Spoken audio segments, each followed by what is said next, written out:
Bismillahirrahmanirrahim. Assalamualaikum warahmatullahi wabarakatuh. Kembali kita memasuki segmen Surveyor bertanya apa, yang dalam hal ini kita akan membahas tentang dilema etis pelayanannya. Jadi dalam standar yang 5 bab ini terdapat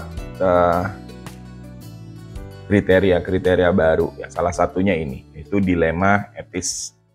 Ya, etik dilema gitu ya, mungkin barangkali yang untuk bahasa Inggrisnya seperti itu. Kemudian di sini dijelaskan bahwa penyelenggaraan pelayanan baik UKM maupun UKP itu dilaksanakan dengan pertimbangan etis dalam pengambilan keputusan pelayanan. Nah, apa saja yang ditanyakan di dalamnya? Yang pertama adalah kesiapan kita untuk kalau sampai terjadi dilema etik ya. Jadi itu yang pertama dulu. Karena harus ada regulasi yang menaungi, jadi ditandai dengan huruf R, D, dan W, maka harus ada regulasi, ada bukti, ada pemahaman. Ada bukti dokumennya dan ada pemahaman. Ya, apakah puskesmas sudah memiliki prosedur? Apakah puskesmas sudah memiliki solusi pada dilema etik yang dihadapi? Kesiapan dulu. Ya, bagaimana kesiapan dari puskesmas dalam melihat dilema etik? Di sini saya akan bertanya, karena di dilema etik ini baru, kita pengen tahu pemahaman itu seperti apa gitu ya. Pemahaman tentang dilema etik itu sendiri seperti apa. Karena kalau kita lihat yang pemahamannya ya, dari apa yang disampaikan itu sebenarnya dilema etik ini lebih kepada permasalahan ini terjadinya di petugas ya, di petugas puskesmasnya di dalam melaksanakan kegiatan. Di dalam melaksanakan kegiatannya bertemu dengan permasalahan-permasalahan. Kalau saya sering mengandaikannya begini, kita ingin melakukan sesuatu dengan benar, tapi ada power atau ada apalah yang lain dari sudut yang lain itu untuk melawan untuk tidak terjadinya sesuatu yang kita yakini benar ini. Kita ingin membuat sesuatu yang kita yakini benar, sebaliknya ada hal yang melawan itu. Apa saja itu bisa macam-macam ya. Jadi bisa jadi itu adalah pengaruh, misalnya ada orang tertentu sehingga kita ingin melakukan sesuatu yang kita yakini benar, orangnya berpengaruh pada kita, entah karena dia pemuka agama, entah karena dia pimpinan, sehingga akhirnya kita melupakan hal yang, atau sengaja untuk tidak melakukannya gitu, karena kita merasa itu mungkin membuat tidak nyaman atau kita takut terhadap sosok tadi atau kondisi itu gitu ya. Jadi itu adalah bagaimana dilema etik itu terjadi. Kalau lihat ini sebenarnya yang kita pikirkan itu ya petugas ya, petugasnya yang mempunyai dilema etik ini adalah petugas. Jadi kalau contoh-contoh itu mungkin tidak terlampau jelas itu petugas ya. Tidak bersedia divaksinasi itu memang sepertinya bukan petugas, itu adalah sasarannya, tidak bersedia divaksinasi. Tapi pada saat petugas menghadapi orang yang tidak bersedia divaksinasi dan kemudian timbul keraguan untuk melaksanakan sesuatu yang benar, tidak memberikan ini lagi tapi langsung mundur atau bagaimana, itu berarti itu petugasnya mengalami dilema etik pada saat itu. Nah, itu yang perlu kita lihat, apakah memang pemahaman dilema etiknya sama. Dan sampai yang disampaikan mungkin adalah keluhan atau berupa kejadian-kejadian yang dikeluhkan oleh masyarakat, itu seringkali ada pemahaman seperti itu juga. Sebenarnya di sini adalah keraguan petugas, karena tadi desakan tadi ya.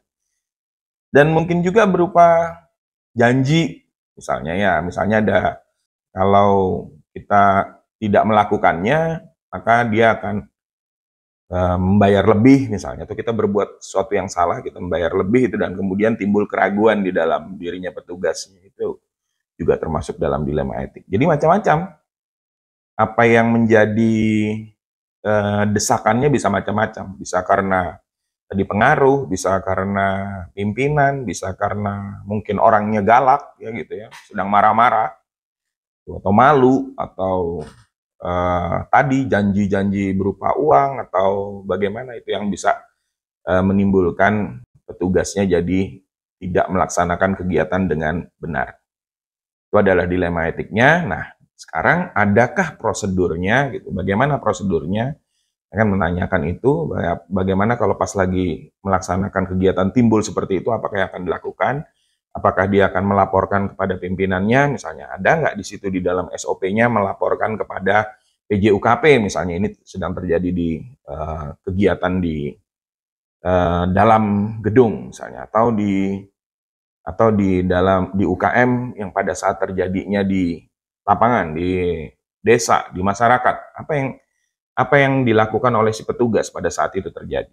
Apakah dia menghubungi PJ UKM? Apakah dia menghubungi misalnya tadi di dalam gedung tadi PJ UKP-nya, kemudian setelah itu PJ UKP-nya melaksanakan perbaikan dulu, seperti itu misalnya, apakah itu sudah diatur di dalam SOP-nya? Ya, kemudian setelah itu apakah kejadiannya terjadi? Enggak. Ada nggak kejadian yang seperti itu? Dicatat nggak itu? Dimasukkan ke dalam register apa enggak? Kemudian apakah sudah dilaporkan nggak kegiatan itu? Entah itu dari si pelaksana kepada penanggung jawabnya, dan kemudian bisa jadi si penanggung jawab juga melaporkan ke tim pimpinan misalnya untuk dilakukan perbaikan atau tata laksana saat kejadian atau sesudahnya. Ada momen tertentu. Kemudian bagaimana melakukan perbaikannya? Apakah sudah dilakukan perbaikan terhadap hal-hal yang tadi ada dilema etiknya? Seperti apa perbaikannya? Ada kemungkinan dilakukan motivasi mungkin untuk penambahan keyakinan bahwa ini memang yang benar tuh seperti ini. Memahamkan tentang SOP pelayanannya, misalnya ada sesuatu yang kurang dipahami oleh petugas sehingga akhirnya dia tidak melaksanakan sesuatu hal yang dianggap sudah benar. Nah, ini adalah bagian di EP kedua atau elemen penilaian kedua, di mana kita sudah melihat apakah solusi sudah diberikan pada saat itu. Ya, baik itu dalam bentuk pencatatan, dalam bentuk pelaporan, dalam bentuk pertemuan untuk membahas tentang bagaimana penata laksanaan dari suatu dilema etik. Ini juga menggambarkan pemahaman tentang bagaimana si petugas tadi kalau sudah dia mendapatkan, dia menggunakan SOP tertentu untuk melaksanakan kegiatannya. Kita lanjut pada EP ketiga, apakah ada bukti dukungan dari pimpinan? Kalau di sini kita melihatnya apakah dalam menyelesaikan dilema etik ini ada bukti bahwa pimpinan juga terlibat. Nah, itu tadi mungkin salah satu contoh yang saya berikan adalah kalau bisa sih dibawa sampai ke rapat tim pimpinan sehingga nanti dari sana ada penyelesaian yang juga mungkin lebih luas ya. Jadi misalnya ada kegiatan yang harus diselesaikan oleh pimpinan itu melibatkan sumber daya, barangkali bisa dilihat dari manajemennya. Mungkin di lapangan oleh PJUKM ternyata ada masalah teknis medis sehingga PJUKP juga bisa melaksanakan itu. Kalau diselesaikan dalam tim pimpinan, tentu saja ini akan diinformasikan sehingga bisa saling membantu untuk menyelesaikan permasalahan. Dari sini peran pimpinan bukan hanya kepala puskesmas, tapi tim pimpinan tadi bisa menyelesaikan dilema etik bersama-sama.